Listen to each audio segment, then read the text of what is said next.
Жалал Абад шаарында көп кабаттуу үйлөрдү актап сырдоо улантылууда. Бул айдын башында Спутник аймактык башкармалыгындагы 3 көп кабаттуу үйгө корк берилип, сырдалып бүттү. Жеңи жок жана Манас көчөлөрүндөгү үйлөрдүн сырткы көрүнүшүн иретке келтирүү үчүн жашоочулар менен жергиликтүү бийлик каражат сарптаган. 2019-жылы көп кабаттуу үйлөрдү актап сырдоого көңүл бурулду.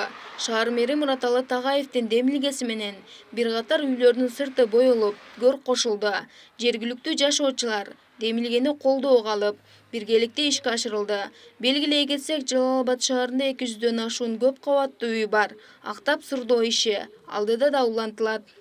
Мураталы Абдыкаровичтин демилгеси менен 30% материалдык жактан жардам берилип, актоо сырдоолор бүттү. Бизде азыркы убакта мындан кийин дагы 2020-жылы дагы баштайбыз деп турабыз. Элдин колдоосу жакшы болуп жатат. 12 жылдан бери иштеп келатканым аралыгында эч кандай мындай демилге көтөрүлгөн эмес. Актоо сырдоо боюнча үйлөрдүн эскилиги жетип калган. Бул өзү 78-77 жылдары курулган үйлөр болгон.